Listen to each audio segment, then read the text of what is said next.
बिस्मिल्लाह वस्सलातु वस्सलामु अला रसूलिल्लाह अम्मा बाद। मैयत को कब्र में उतारते वक्त किन उमूर को मद्देनजर रखना चाहिए आपसे शेयर करते हैं। पहली जरूरी बात जिसका ख्याल करना चाहिए वो ये है कि मैयत कब्र के पांव की तरफ से उतारी जाएगी। इसकी सूरत ये बनेगी कि मैयत के सर को कब्र के पांव की तरफ से पहले दाखिल करना है। हमारे यहाँ जो मैयत को कब्र में उतारा जाता है ये तरीका बहरहाल सुन्नत के खिलाफ है। सुनन अबी दाऊद की एक हदीस है 3195 नंबर पे जिसकी सनद सही है। हारिस ने वसीयत की कि उनकी नमाज जनाजा अब्दुल्लाह बिन ज़ैद पढ़ाएं। हदीस में है फसल्ला अलैहि सुम्मा अदखलहुल क़ब्र मिन क़िबल रिजलैल क़ब्र वक़ाल हाज़ा मिन सुन्नह। कब्र के जो पांव हैं उसकी तरफ से मैयत को दाखिल किया गया और फरमाया यही सुन्नत तरीका है। तो हमारे यहाँ एक साइड से मैयत को दाखिल किया जाता है जो बिल्कुल सुन्नत के खिलाफ। दूसरी चीज, मैयत के जो करीबी रिश्तेदार हैं वही मैयत को कब्र में उतारेंगे। कुरान मजीद में सूरह अनफाल आयत नंबर 75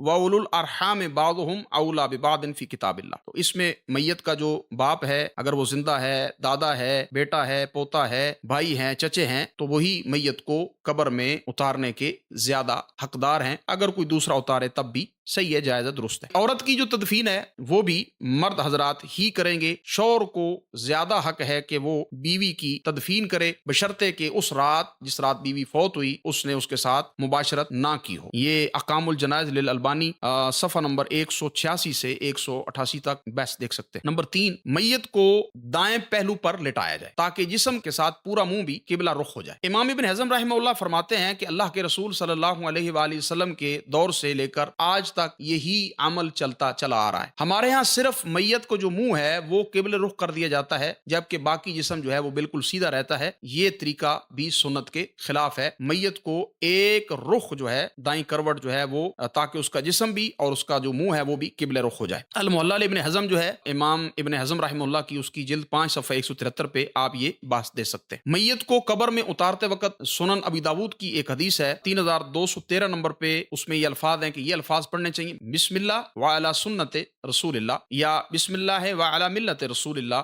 ये अल्फाज जो हैं ये भी साबित हैं। और एक हदीस के अल्फाज हैं बिस्मिल्लाह व बिल्लाह व अला मिल्लते रसूलिल्लाह। तो ये मुसद्दरक हाकिम की 1355 नंबर है। अकामुल जनाइज लिल अलबानी में हदीस मौजूद है। इसी तरह सुनन इब्न माजा में 1550 नंबर पे ये अल्फाज जो हैं वो मौजूद है। कब्र लाहद हो या बगली हो जैसी भी हो, तदफीन के बाद आपने उसके ऊपर 3 लिपें मट्टी डालनी, ये भी सुन्नत है। सुनन इब्न माजा में 1565 नंबर पे, अकामुल जनाइज लिल अलबानी 193 नंबर पे, इरवाउल गलील लिल अलबानी 751 नंबर पे ये हदीस मौजूद है। छठे नंबर पर कब्र जमीन के बिल्कुल बराबर ना हो, बिल्कुल उसको बराबर कर दिया जाए, और ना टिब्बे की तरह बिल्कुल ऊपर ऊंची हो कि उसको आप एक ढेर बना दें। ये दोनों तरीके सुन्नत के खिलाफ हैं। आप सल्लल्लाहु अलैहि वसल्लम की एक हदीस सही इब्न हिब्बान में 2160 नंबर पे, सुनन कुबरा बहकी में और अकामुल जनाइज लिल अलबानी में 195 नंबर पे ये अल्फाज क्या हैं? सैयदना जाबिर रज़ियल्लाहु ताला अन्हु फरमाते हैं अल्लाह के रसूल सल्लल्लाहु अलैहि वसल्लम के लिए लाहद बनाई गई और इस पर कच्ची ईंटों की चुनाई की गई और जमीन कब्र से एक बालिश्त ऊंची रखी। यही सुन्नत है। कब्र कच्ची हो, उसके अंदर जो ईंटें हैं वो भी कच्ची लगाएं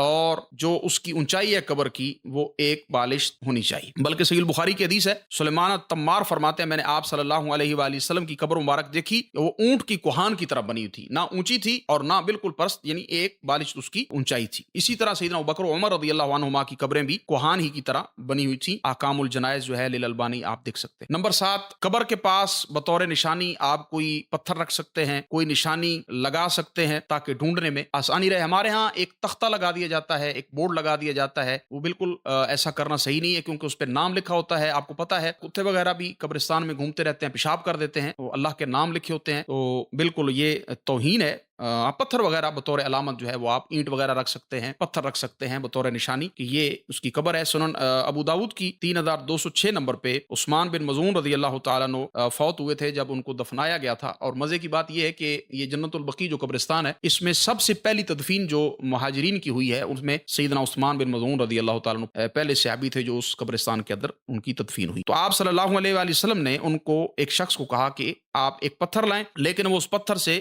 اٹھایا نہیں گیا، تو آپ صلی اللہ علیہ وسلم آگے بڑھے، اپنی آستین چڑھا کر اسے اٹھا کر سر کے پاس رکھ دیا، یعنی قبر کے سر کے پاس رکھا، اور فرمایا کہ میں نے اپنے بھائی کی قبر کی نشانی رکھی ہے، ٹھیک ہے جی، تاکہ جو عزیز فوت ہوں اسے ادھر دفناؤں۔ تو سنن ابی داؤد کی یہ روایت موجود ہے، تو بطور نشانی جو ہے وہ آپ کوئی چیز وہاں پہ رکھ سکتے ہیں۔ آٹھویں اور آخری بات یہ ہے کہ وہاں پہ جو حاضرین ہوتے ہیں تدفین کے موقع پر، آپ ان کو واعظ و نصیحت کر سکتے ہیں۔ تو یہ چند امور ہیں جس پہ آپ صلی اللہ علیہ وسلم کی صحیح حدیث کی روشنی میں آپ سے شیئر کر دیا گیا۔ بلکہ ایک اور آخری بات میرے ذہن میں آئی، وہ یہ کہ جب تدفین کر دی جائے تو میت کے لیے دعا کرنی چاہیے۔ آپ صلی اللہ علیہ وآلہ وسلم نے فرمایا اس وقت میت سے سوال کیا جا رہا ہوتا ہے، تو دعا جو ہے وہ لازمی کرنی چاہیے تاکہ اللہ تعالیٰ اس کو ثابت قدم رکھے۔ اللہ رب العزت سے دعا ہے اللہ پاک مجھے آپ کو دین کو سمجھنے کی، عمل کرنے کی توفیق عطا فرمائے۔ وآخر دعوایا ان الحمد للہ رب العالمین۔